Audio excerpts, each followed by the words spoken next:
So the Warriors played the Timberwolves last night. Yeah. And a minute and 50 seconds into the game, it was a minute and 30 seconds into the game, 4 people get ejected. 4? 3 people. Three. Should have been 4, though. Who else should have gotten ejected? Rudy. Oh, Rudy. Rudy should have got ejected. And then he plays the victim this morning. What do you expect from Rudy? Rudy is an ass clown. But that's why Draymond been waiting to do that because Rudy stole a couple of defensive players of the year. That's true. That's a great point. And he just soft, man. You know, nobody likes Rudy in the NBA. No, Rudy is probably one of the least liked players in the whole league. Because you see, Draymond had him in a headlock. Nobody came to his defense. Time out. Let's get called. Yeah, a couple things here. Let's break this down. So these teams played about a week ago. Yes. So maybe there's a little residual issues from that game. Not 100% sure. But, I mean, a minute 30, minute 40 into the game, Clay's running up the floor with Jaden McDaniel, and they get tangled up, and they go straight to get ready to fight. Right. Well, I think they're trying to make shift a rivalry because before the season started, Ant-Man said that he wanted to face the Warriors. That's what he's most looking forward to, facing the Warriors, because Draymond talked to a lot of shit. And there was a viral exchange from the first game where Draymond fouled him, and he's like, "Yo, you don't need to be fouling me like that." And Draymond's like, "What are you gonna do about it? What you gonna do about it?" And answered the foul and going, "Ain't nobody worried about you, Draymond." But so I think I think all the stuff was in place. You know, Ant kind of put it out there before the season started. Then they had a chippy first game with that exchange, and that was going viral before last night. So I think Draymond's got it in his head. He's ready to go. But Clay's usually a pretty calm guy. Yeah, that's the thing. Clay is rarely upset like this. Yeah, that threw me off that he was involved. But again, you got the history of the Defensive Player of the Year. So as this happens, Clay and McDaniel get into it. Rudy kind of comes in. And literally, he did come in on Clay's side, but not, to me, hyper-aggressive. He could have been moving with a peacemaker vibe.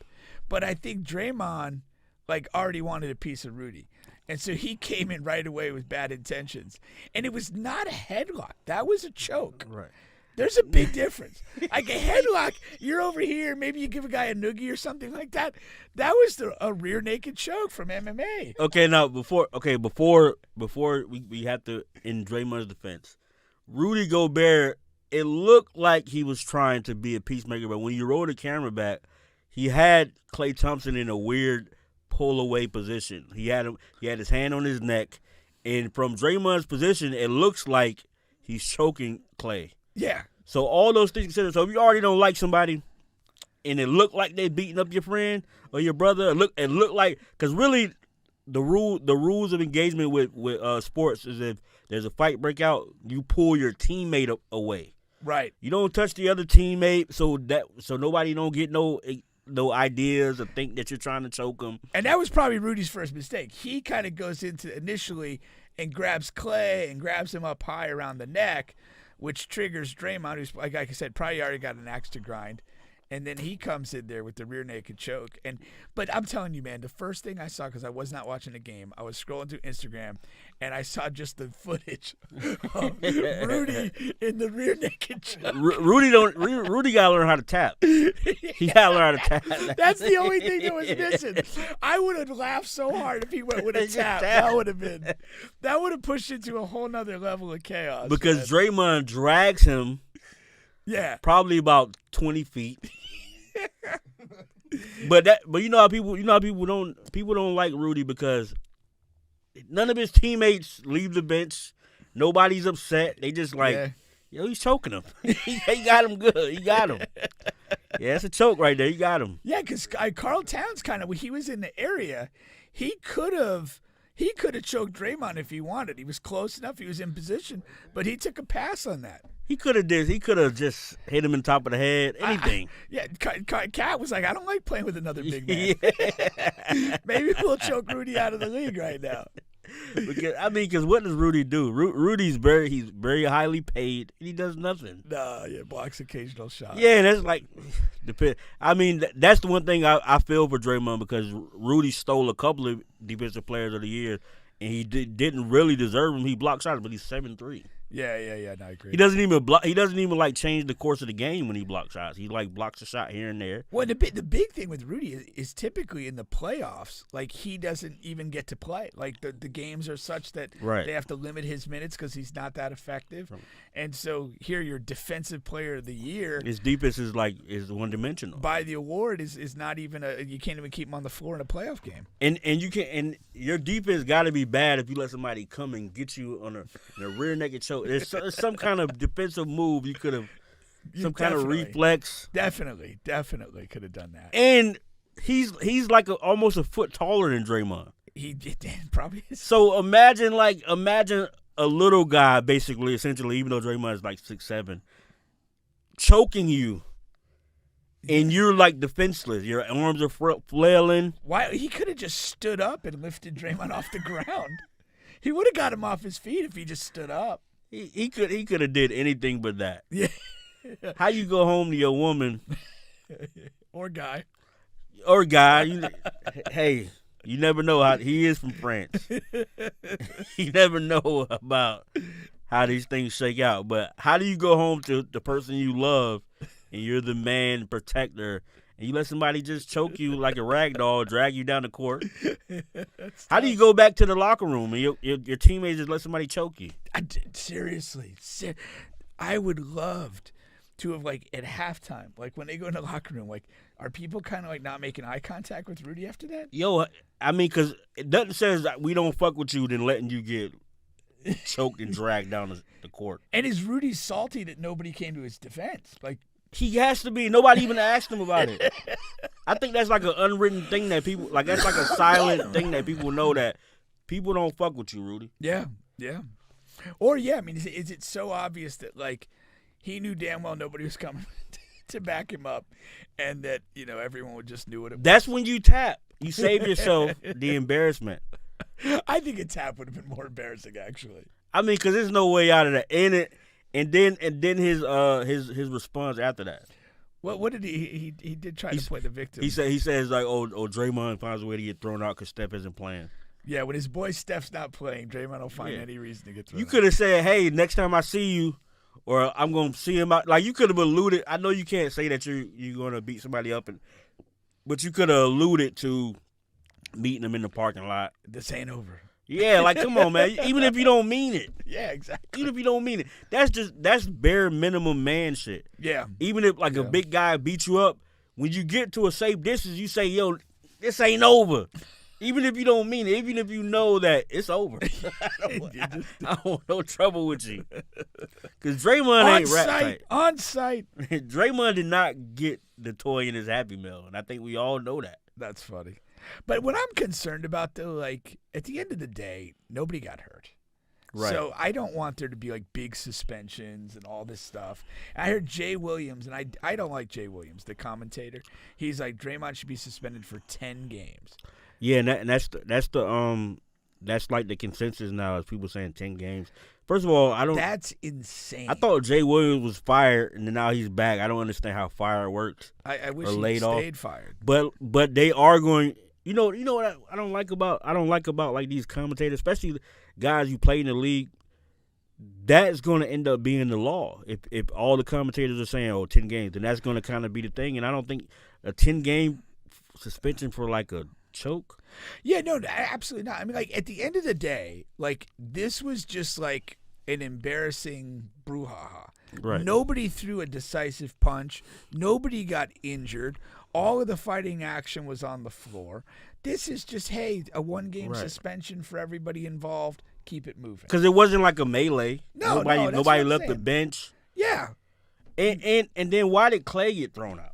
Yeah, that was bizarre. That made no sense. Yeah, that was bizarre. Clay was being pulled. He left with his jersey split in half almost. Right. And I understand people going to say, oh, Draymond has a history and he did this and he did that. And I understand there should be maybe a little bit more of a punishment levy because of that. Maybe 2 games. I disagree. 3 games. I disagree with that. Like, it is what it is. Why are we punishing people on history? Right. Draymond, I mean, if that's what we're doing, Draymond should be banned for life. True. Because, I mean, the fact is he has an entire history of bizarre physical instances with other players. And in the Game 5 thing with LeBron in the finals back in the day, he's got a million incidents. The reality is, like, none of these incidents in and of themselves is horrific. Right. So why are we going to do cumulative suspensions? Suspend him one game and keep it moving. Right. If he was so horrible, if his behavior was so bad, you've had plenty of times you could have said, hey, we're going to ban this guy for a year. But you know what? Unfortunately, they are going to make an example because they're already positioning it in a way where he's going to get 10 to 15, 20 games. And they're positioning it in that way because they're not even mentioning Rudy Gobert because at the very minimum, even if he went over there to defuse the situation, once he put his hands on Klay, it wasn't in a diffused manner. Your hands don't go high when you're trying to pull someone off. It just doesn't work. Your hands don't find your way to their neck in some way. You can see like the indent in Klay's neck.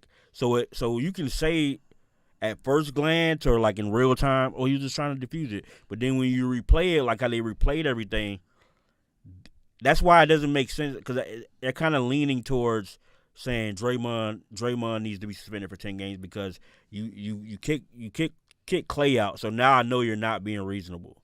Because if you watch that interaction, and that's why I despise Jay Williams so much because he's right after this, he's throwing this 10 game out there. Right. It's literally the first thing people hear, and so you start to gauge all your thoughts about, hey, is he right about that 10 game? Right. No. Right. This is one game for each guy involved and keep it moving, man. Right. You're not trying to like educate kindergartners to keep their hands to themselves. Right. These are grown men in a highly competitive situation. It got out of hand. They got kicked out of the game, suspend them another game, and move on. We are not talking about hyper-violent conduct that resulted in like an injury to a guy. Like if he had choked him out and he was unconscious or something like that, or somebody took like a full-fledged swing and KO'd a guy, that's different. That you're almost getting into criminal behavior at that point. Right. And I think, man, the problem with someone like Jay Williams saying that is he has played sports his entire life. If Greeny says that, if Windhurst says that, then there's just some smucks who watch sports. Right. But if you were Jay Williams who played at every level and played at a high level at every level, you know that this is a part of sports. Yeah. This is literally tempers will flare to a point where you guys are fighting. Right. And there was no fist thrown. They literally were grabbing each other, and he grabbed the bigger guy by the neck, which is what you do in a fight where you don't want to hurt anybody. Right. You grab the big guy by the neck. Exactly. So like when you say stuff like that and you're Jay Williams and I really only heard Jay Williams say it as an athlete. I seen Nick Wright and those guys say stuff like that. Yeah. But I expect those kind of pundits to say things like that because but not a former they don't really play sports. Maybe Nick Wright plays in the playground somewhere or with his sons or something like that. But if you really play sports, it didn't even seem like an egregious thing. It was funny to me. I just like it was way more funny than it was disturbing. Right. It's like, come on, man.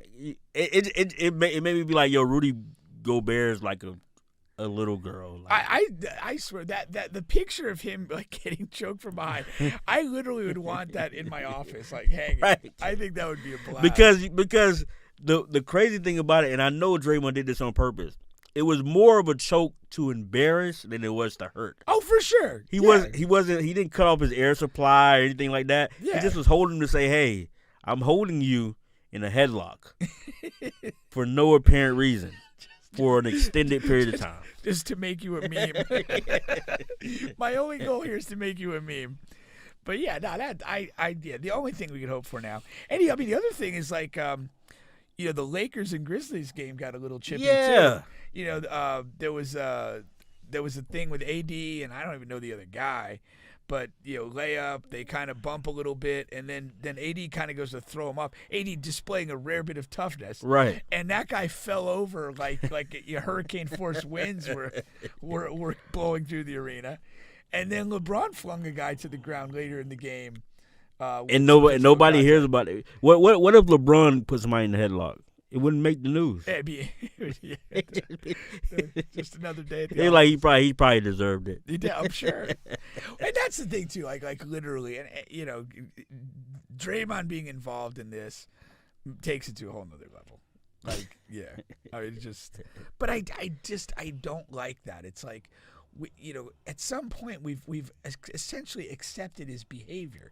He's in like year 12 of a career. It's like we're not going to change him at this point. We just need to endure him to the finish line of his career. And you know what's kind of stupid is we champion it as, oh, he's an enforcer. He's the enforcer. And then when you decide that, oh, he's just a nuisance and he needs to stop, and you can't have it both ways. You can't say he's an enforcer and then he's a nuisance. Right. Yeah, no. And because that's not fair to him. And he plays with a lot of passion. He plays. He for lack of a better term, he plays the game the way you play a game. Sometimes there's that one guy who fights, or one guy who is, if you bring some aggression, then he'll bring aggression.